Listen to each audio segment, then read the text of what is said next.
Before electricity, the arrival of night changed everything. When the sun slipped below the horizon, the world did not glow softly into evening. It went dark. Not gradually, but completely. Homes were lit only by firelight. Streets vanished into shadow. The day ended not by choice, but by necessity. People had learned to move with light.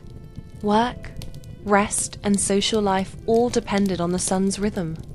In villages, the quiet of approaching night carried its own patterns. Lanterns were placed sparingly, fires banked carefully, and each household measured the evening by what light remained. Darkness did not feel threatening in the same way it does today. It was natural, expected. The absence of electricity shaped daily life.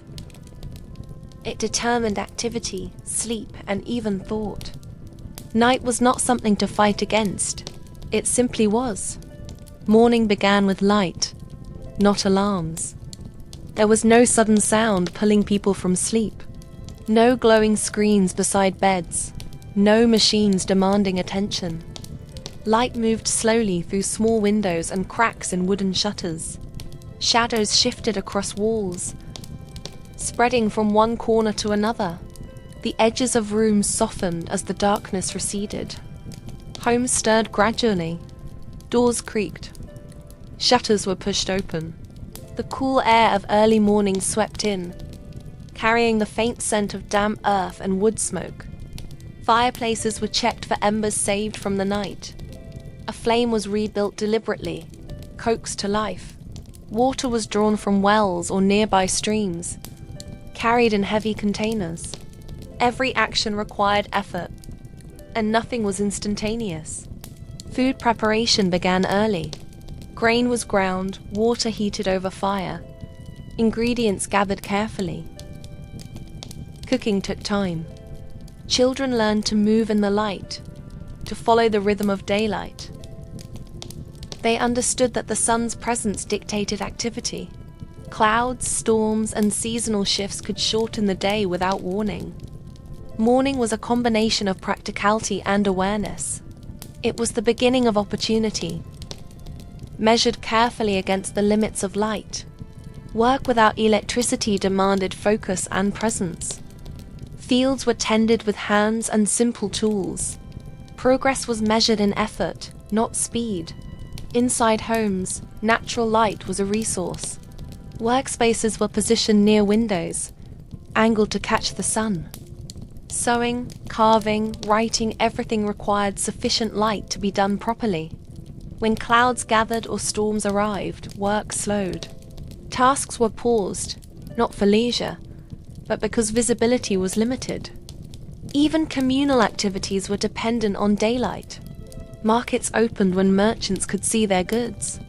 Neighbors traveled with the sun's guidance. Time itself felt different. It flowed with light. Interruptions were rare because artificial distractions did not exist. Electricity would one day erase these boundaries. But in this era, life followed its own natural pace. Cooking without electricity required patience. Fires had to be tended carefully. Too hot and food burned. Too low and meals could take hours. Water was heated slowly, and ingredients were prepared according to what was available and what could be preserved. The smell of smoke lingered in clothing, hair, and homes. It was a constant presence, linking cooking with warmth and comfort. Cooking was not background activity, it demanded attention. Each step mattered. The grind of grain, the chopping of vegetables, the careful stirring of stews. When meals were finished, the fire was rarely extinguished completely. Embers were saved for the next task. Nothing happened quickly. Every action required intention. Meals connected people to the rhythms of nature, to the hours of the day, and to each other.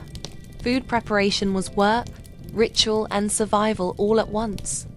Without electricity, silence was natural. There was no constant hum, no buzzing wires, no machines filling the background. Sounds came from life itself, Footsteps on dirt paths, wind moving through trees, animals settling into the night. Villages had their own acoustic patterns. The absence of mechanical noise made distance feel greater and time feel slower. People listened differently. Every sound carried meaning. A neighbor arriving, a child calling, or a domestic animal stirring. Silence was not emptiness. It was a canvas for awareness. It shaped how people interacted with the world. It also allowed reflection, because life could not be rushed or interrupted by artificial noise. When darkness fell, life transformed. Candles were lit sparingly. Oil lamps flickered, casting small pools of light. Families drew closer together. Voices softened. Movement slowed. Work ended not because people were tired, but because light no longer permitted it. Outside, streets and paths disappeared into shadows. Landmarks vanished. The night belonged to darkness itself. Villages became quiet, measured spaces. People remained in familiar areas where safety and visibility existed. Darkness was a governing force. It determined when activity ended and when the world rested. Sleep arrived early. Without artificial light, nights followed natural cycles. Beds were simple. Mats, wooden frames, layered fabrics. Rooms were completely dark. Moonlight and starlight provided the only faint illumination. Sleep was uninterrupted by screens or artificial noise. Morning came gradually with the light, marking the end of night and the start of a new cycle. Patterns of sleep and wakefulness were dictated by the sun, the season, and the household routine. Rest was essential, predictable, and integrated into the rhythm of daily life. Living without electricity shaped perception of time. Days were defined by necessity and usefulness. Evenings were predictable. Moments were experienced fully, without interruption. Darkness demanded pause. Winter demanded patience. Silence demanded attention. Life was not easier. It was steadier. Awareness of natural rhythms created a sense of balance. Time felt longer. Activities had weight and consequence. Evenings were valued. Morning light was a resource. People lived in closer alignment with the world around them. Weather was not background information. It controlled the entire day.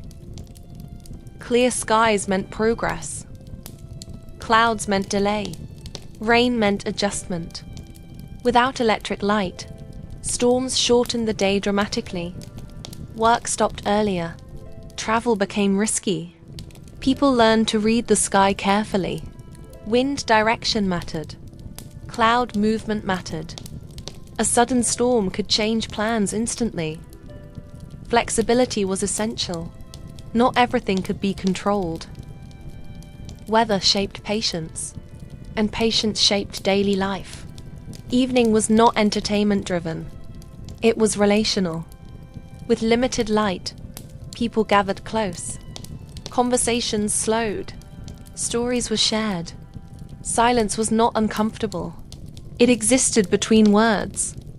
Without distractions, attention stayed in the room. Evenings were predictable, and that predictability created comfort. When lamps dimmed, the gathering naturally ended. There was no sense of missing out. The day had reached its conclusion. Darkness changed perception. Without light, distance disappeared. Familiar paths became uncertain. People learned where it was safe to walk, and where it was not. Night required caution. Movement slowed. Sounds were interpreted carefully. Communities relied on familiarity and routine. Safety came from knowing the environment well. Darkness demanded awareness rather than fear. People adapted so well because life without electricity was not seen as lacking. It was simply normal.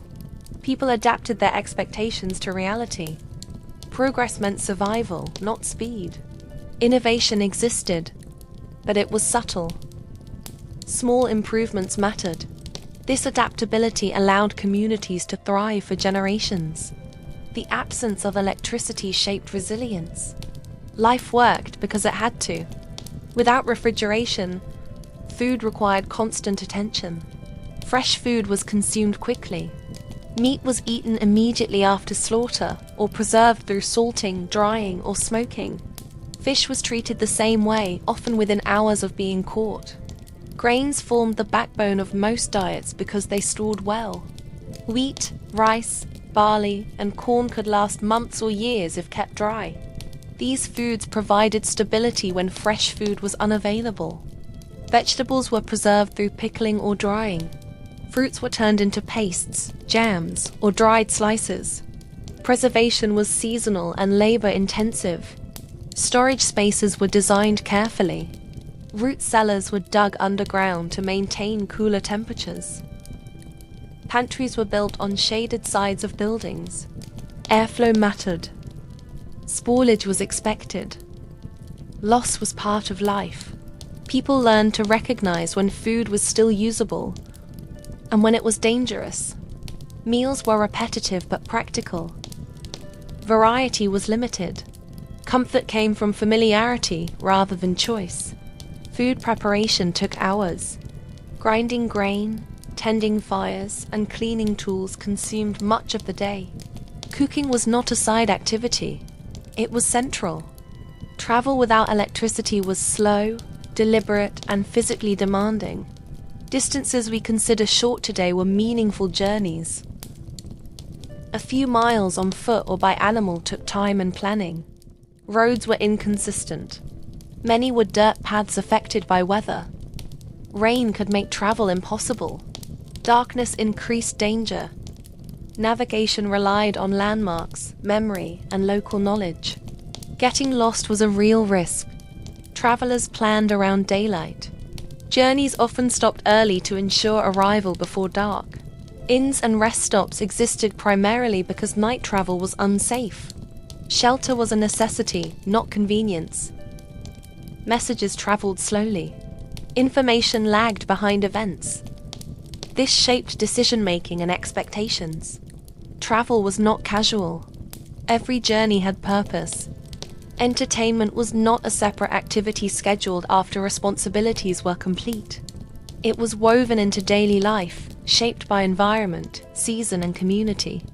Entertainment did not rely on devices, recordings, or instant access. It relied on participation. The absence of electricity meant there were no screens, no amplified sound, no recorded media available on demand. What people experienced for enjoyment existed only in the moment. Once it ended, it lived on only in memory. This gave entertainment a different weight. It mattered because it was temporary. Most entertainment required effort. Someone had to speak, perform, play, organize, or host. There was no passive consumption in the modern sense. To be entertained often meant to also be involved. Storytelling was one of the most widespread forms of entertainment across cultures. Stories were shared orally, passed from one generation to the next. They explained history, reinforced values, preserved warnings, and provided amusement. Without books widely available and without recorded sound, storytelling relied on memory and repetition. A good storyteller was highly valued. Their ability to hold attention determined whether a story survived over time. Details were shaped by the audience and setting. Stories changed subtly with each telling. Storytelling took place in homes, around fires, during communal gatherings, and while traveling. Long winter nights created ideal conditions for extended storytelling sessions.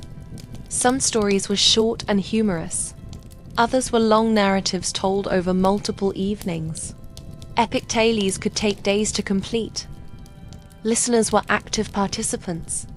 They responded with laughter, questions, and corrections. This interaction shaped how stories evolved. Stories served entertainment, education, and social bonding at the same time. Music existed everywhere, but it was entirely live. There were no recordings. Music was heard only when someone played or sang. Instruments were handmade or locally produced. Common instruments included drums, flutes, stringed instruments, and simple percussion. Learning music happened through imitation rather than formal instruction. Songs were memorized and passed along through repetition. Music accompanied work, celebrations, religious events, and leisure. Singing while working helped maintain rhythm during labor-intensive tasks. Group singing strengthened social bonds. Music varied widely by region due to isolation. Without mass distribution, musical styles remained local and distinctive. Public performances were events. Traveling musicians were welcomed because they brought novelty. Their arrival broke routine and introduced new sounds. Silence between musical moments was normal. Music was not constant background noise. This made performances more meaningful. Games were simple, physical, and social. Children and adults played games that required little equipment. Stones, sticks, rope, and handmade objects were common tools for play. Many games emphasized physical skill, coordination, or strategy. Board games existed, but were handmade and varied by culture. Dice, carved pieces, and marked boards were common. Games reinforced social roles and cooperation. Team games built coordination and trust. Competitive games provided controlled outlets for rivalry. Play occurred outdoors when weather allowed. Seasonal changes affected which games were popular.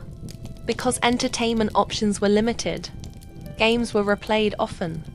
This encouraged mastery and deeper engagement. Winning mattered less than participation. The social aspect was central. Festivals were major entertainment events. They broke the routine of daily labor and provided something to anticipate. Many were tied to agricultural cycles, religious observances, or seasonal changes. Festivals included music, dance, feasting, competitions, and performances. Preparations could take weeks. These events allowed people to dress differently, eat special foods, and interact beyond their usual circles. Festivals reinforced cultural identity. Traditions were preserved through repetition. Entertainment during festivals was communal. There were no spectators separate from performers. Participation was expected. The rarity of festivals made them significant. Their memory lasted long after they ended. Theatre existed in many forms long before electricity. Plays were performed in open-air spaces, courtyards, or temporary structures. Lighting depended on daylight or fire.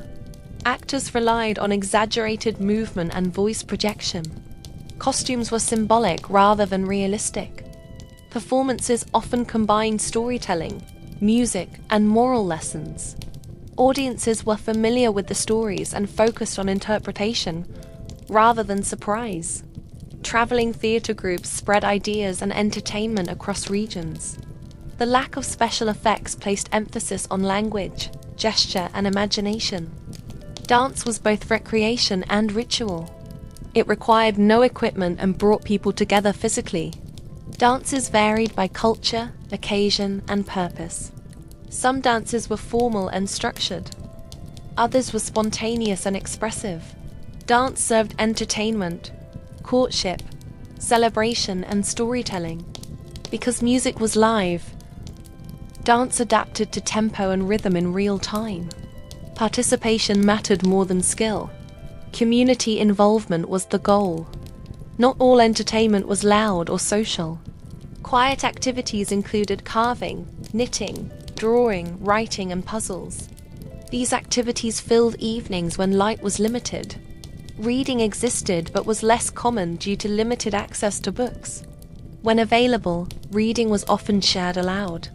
Craft-based entertainment produced useful items while providing satisfaction.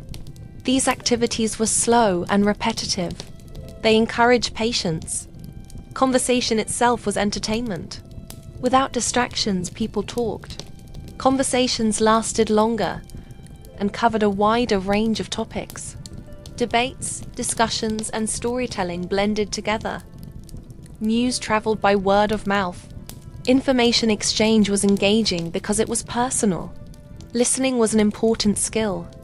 Boredom existed, but it functioned differently. Without instant stimulation, boredom often led to creativity. People invented games, stories, and challenges. Children learned to occupy themselves with minimal resources. This fostered imagination and adaptability. Entertainment after dark was limited by light availability. Candles and lamps were conserved. Extended nighttime entertainment was rare. This encouraged daytime leisure and socializing during twilight hours.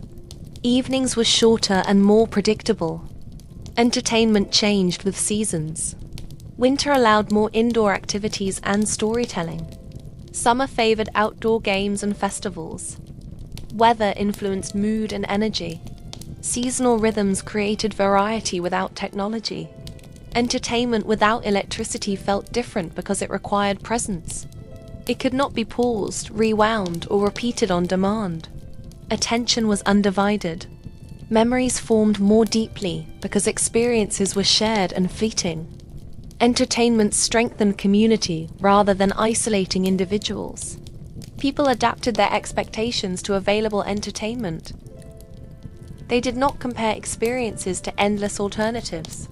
Enjoyment came from engagement rather than novelty. This made entertainment sustainable. Generations grew up skilled in participation, storytelling, and creativity. Entertainment reinforced cultural continuity. Communication without electricity was slow, uncertain, and deeply personal. Messages did not travel instantly. Information moved at the speed of people, animals, or natural signals. This shaped how societies made decisions and how individuals understood the world beyond their immediate surroundings. Most communication was face-to-face. Conversations carried weight because they could not be easily repeated or corrected later. People chose words carefully, knowing there might not be another opportunity to clarify. When distance was involved, messages were delivered by messengers. These could be travelers, traders, riders, or trusted community members. The reliability of a message depended entirely on the person carrying it. Written communication existed, but literacy was limited in many societies. Even when letters were written, delivery could take days, weeks, or longer. Weather, terrain, and conflict all affected whether a message arrived at all. Because of this, delays were expected. Decisions were made with incomplete information. People acted based on what they knew at the time, not on constant updates. Communities developed systems to share information locally. Town criers announced news aloud. Church bells or drums signaled events. Smoke signals, flags, and fires were used to convey simple messages across distances. Rumors spread easily. Without rapid verification, false information could persist for long periods. Reputation and trust became critical. A reliable messenger was valuable. Silence also communicated meaning. If no message arrived, people understood that something had gone wrong or that conditions had changed. Communication required patience and acceptance of uncertainty. Hygiene existed, but it followed different standards and rhythms. Without running water, cleanliness required effort. Water had to be fetched, heated, and conserved. This made frequent bathing impractical. People washed selectively. Hands, faces, and exposed skin were cleaned more often than the full body. Full baths were occasional and often seasonal. Soap was handmade from animal fat and ash or plant materials. It was valuable and used carefully. Laundry was labor-intensive. Clothes were washed by hand, scrubbed, rinsed, and dried outdoors. This could take an entire day. Because washing was difficult, clothing was designed to be durable. Undergarments protected outer layers from sweat and dirt and were washed more frequently. Smell tolerance was different. People were accustomed to natural body odors. Cleanliness was judged visually and socially, rather than by scent alone. Waste disposal was managed through latrines, pits, or distance from living spaces. This required planning and maintenance. Despite limitations, people understood the importance of cleanliness. Practices evolved to match what was realistically achievable. Hygiene was functional, not cosmetic. Clothing without electricity was valuable, time-consuming, and rarely wasted. Most garments were handmade or locally produced. Fabric creation involved spinning, weaving, and sewing, processes that took weeks or months. Because clothing required so much effort, people owned fewer garments. Each item had a specific purpose and season. Clothes were repaired repeatedly. Tears were mended. Fabric was patched. Worn clothing was repurposed into smaller items or cleaning cloths. Seasonal clothing changes mattered. Wool, linen, cotton, and animal skins were chosen based on climate and availability. Clothing also signals status, occupation, and role within the community. Color, material, and condition conveyed information. Cleaning clothes was done carefully to avoid damage. Harsh washing shortened a garment's lifespan. Storage mattered. Clothes were protected from moisture, insects, and sunlight. Dressing took time. Layers were adjusted throughout the day based on temperature and activity. Clothing was not disposable. It was an investment. Timekeeping in a world without electricity was imprecise, flexible, and deeply tied to the natural environment. There were no glowing clocks, no alarms, and no standardized minutes governing daily life. Time was understood through observation rather than measurement. The most basic method of timekeeping was the sun. Sunrise and sunset defined the beginning and end of the day. The position of the sun in the sky indicated progress. Morning, midday, and evening were broad categories rather than exact moments. Shadows played an important role. The length and direction of shadows revealed the time of day. Simple sundials were used in some societies, but even without formal tools, people learned to read the movement of light across familiar landscapes. Time was experienced rather than tracked. People knew when it was early, when it was late, and when work should end, but they rarely knew the exact hour. Nighttime timekeeping was even less precise. Without artificial light, activities after dark were limited. The passage of time was measured by fatigue, hunger, or the progress of the moon across the sky. The moon itself served as a long-term timekeeper. Lunar cycles influenced calendars, agriculture, religious observances, and social events. Months were often based on the phases of the moon rather than fixed dates. Seasonal change mattered more than daily precision. Planting, harvesting, migrations, and festivals were tied to temperature, daylight length, and environmental signals rather than calendar pages. In many communities, bells, drums, or calls marked shared moments. These sounds signaled the start of work, times of gathering, or important events. They created a loose structure without strict enforcement. Timekeeping varied by location.